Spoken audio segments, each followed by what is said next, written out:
நீங்க ஒரு வார்த்தை பேசுறீங்களா 10 வார்த்தை எங்களால திருப்பி பேச முடியும். சிறுமைகள் நடமாட முடியல, பாட்டியம்மா கூட நிம்மதியா வாழ விடுற. இப்படிப்பட்ட மோசமான ஆட்சி தொடர வேண்டுமா?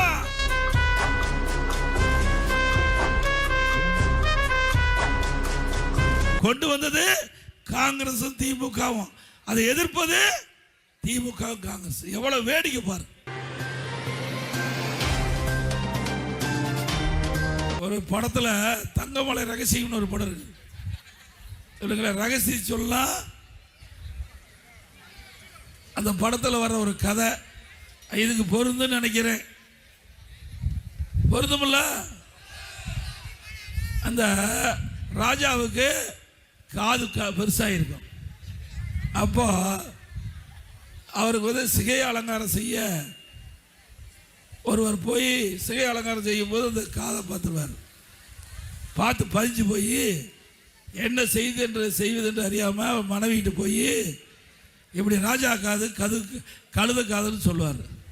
உடனே அவர் மனைவி வயிறு வீங்கி போய் அப்புறம் அதை எப்படி வெளியே சொல்லி ஆகணும், உயிருக்கு போராடிட்டு இருக்காங்க. அப்போ ஒரு குழியை வெட்டி அந்த ரகசியத்தை சொல்கிறாங்க. ராஜா காது கழுத காது, ராஜா காது கழுத காது, ராஜா காது கழுத. அப்பா அவரை சொல்லி மூடிட்டு வந்துட்டாங்க. அதில் ஒரு மரம் முளைக்குது. மரம் முளைச்ச பிறகு ராஜா வந்து ஒரு விழா நடத்துகிறார். அந்த விழாவுக்கு மிருதகம் பண்ணவனும் அப்படின்னு ஒரு கட்டளையிடுறார். அப்போ அந்த தளபதி புதிய மரத்தில் அந்த மிருதகம் செய்யவேன்னு சொல்லி இந்த ராஜா காது கழுத காது ரகசியம் சொன்னாங்களே, அதில் முளைத்த பெரிய மரத்தை வெட்டி அதில் மிருதத்தை கொண்டு வந்து அவர் அந்த விழா நடத்திக்கிட்ட பொழுது மிருதத்தை அடிக்கிறார். அப்போ அடிக்கும் போது ராஜா காது கழுத காது, ராஜா காது கழுத காது. பிறகு ராஜா கோவம் வந்துடுது, தூக்கி போட்டு உடைக்கிறார்.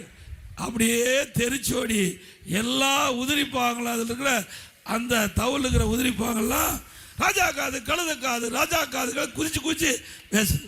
அப்படி இந்த முதலமைச்சர் துணை முதலமைச்சர் இந்த பகுதியில் ஒரு ரகசியத்தை சொல்லிட்டு போய் ரகசியத்தை இதுவரைக்கும் வெளியிடல, வெளியிட்டா அந்த கதை மாதிரி ஆயிருமோ என்று அச்சம் அவருக்கு இருக்குன்னு நினைக்கிறேன். அதே போல எவ்வளவு அறிவிப்பு நீட்டு கொண்டு வந்தது யாரு? மத்தியில் இருக்கிற காங்கிரஸ் ஆட்சி, அதில் திமுக அங்கம் வைத்தது. அப்பதான் 2010 டிசம்பர் 21 காங்கிரஸ் ஆட்சியில் நோட்டிபிகேஷன் வெளியிடுறாங்க. அப்போ குலாம் நபி ஆசாத் அவர்கள் தான் மத்திய சாரத்துறை அமைச்சர். இணை அமைச்சர் நாமக்கல் நாடாளுமன்ற காந்தி செல்வர் திமுக கட்சி சேர்ந்தவர். அவர் சுகாதாரத்துறை இணை அமைச்சர். அப்பத்தாங்க நீட்டே வெளியிடுறீங்க. கொண்டு வந்தது காங்கிரசும் திமுகவும், அதை எதிர்ப்பது திமுக காங்கிரஸ். எவ்வளவு வேடிக்கை பாரு. யாரும் மக்களை எப்படி ஏமாற்றுறாங்க பாருங்க. ஆனா அண்ணா திமுக பொறுத்த வரைக்கும் மக்களுடைய கோரிக்கை நீட்டை அதுக்கு விலக்கு பெற வேண்டும். அந்த அடிப்படையில் அம்மா இருக்கின்ற பொழுது ஒரு வருடம் நீக்குக்கு விலக்கு பெற்றாங்க. பிறகு நாங்கள் மறைவுக்கு பிறகு எவ்வளோ முயற்சி செஞ்சோம். உச்சநீதிமன்றத்தில் தீர்ப்பு வழங்கப்பட்டு விட்டது. இது இந்தியா முழுவதும் நீட் தேர்வு நடத்தப்படும் அறிவிப்பு இங்கே ஒரு மாநிலத்துக்கு கொடுக்க முடியாதுன்னு சொல்லி அந்த நமக்கு எதிராக தீர்ப்பு வந்ததுனால நீட்டை நம்ம அமுல்படுத்த முடியல. இன்று வரை நீட்டுக்கு விலக்கு பெற வேண்டும் என்பதுதான் அண்ணா திமுக நிலைப்பாடு. அது மட்டும் இல்ல, காங்கிரஸ் கட்சியினுடைய தலைவர் யார் தெரியும், அவருடைய மனைவி நீட்டுக்கு எதிராக போய் நீதிமன்றத்தில் வாதாடி தீர்ப்பு பெற்ற பிறகு அந்த அம்மா வந்து வெளியில சொல்றாங்க நீட்டுக்கு முற்றுப்புள்ளி வைக்கப்பட்டது என்று சொல்றாங்க. செஞ்சதெல்லாம் காங்கிரஸ் திமுக. பழி நம்ம மீது போடுவது ஏற்றுக்கொள்ள முடியுமா? ஒரு பொய்யை திருப்பி சொல்லி உண்மையாக்க பார்க்குறாங்க. இதுதான் ஸ்டாலினுடைய ரெட்ட வேடம், திமுகவுடைய ரெட்ட வேடம். அண்ணா திமுக அப்படி அல்ல. எந்த வாக்குறுதி கொடுத்தாலும் அந்த வாக்குறுதியை செவ்வலே நிறைவேற்றக்கூடிய கட்சி அண்ணா திமுக கட்சி. இன்னைக்கு தமிழகத்தில் சட்ட ஒழுங்கு சரியா இருக்குதா? சந்தி சிரிக்குது. எங்க பார்த்தாலும் போதை பொருள் விற்பனை, பெண்கள் நடமாட முடியல, சிறுமிகள் நடமாட முடியல, பாட்டியம்மா கூட நிம்மதியா வாழ விடுற. இப்படிப்பட்ட மோசமான ஆட்சி தொடர வேண்டுமா? இன்னைக்கு போக்சோ வழக்கு நாம சொல்லல, சமூகத்துறை அமைச்சர் குறிப்பிடுறாங்க 5 ஆண்டுல 6999 போக்சோ வழக்குகள் தமிழகத்தில் பதிவு செய்யப்பட்டது என்று சமூகத்துறை அமைச்சர் சொல்றார்.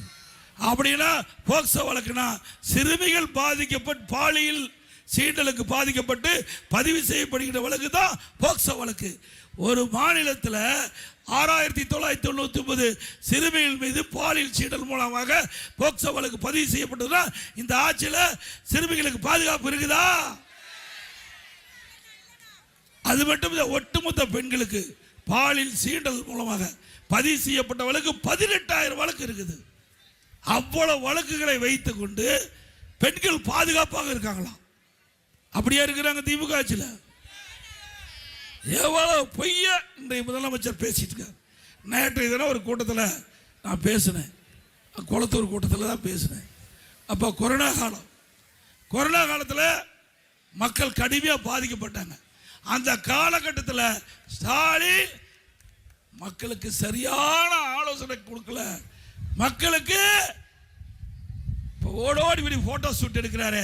அப்ப எங்க காணாம போனன்னு சொன்னேன், உடனே புலம்புறார், என்னை பற்றி தவறா பேசுறார்.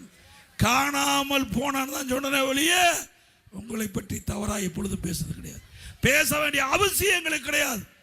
ஆனா நீங்களும் திரு ஸ்டாலின் அவரும் உதயநிதி ஸ்டாலின் என்னென்னலாம் பேசுனீங்க, காலுக்குள்ள இருக்கிறேன், எவ்வளவு கேவலமான வார்த்தை.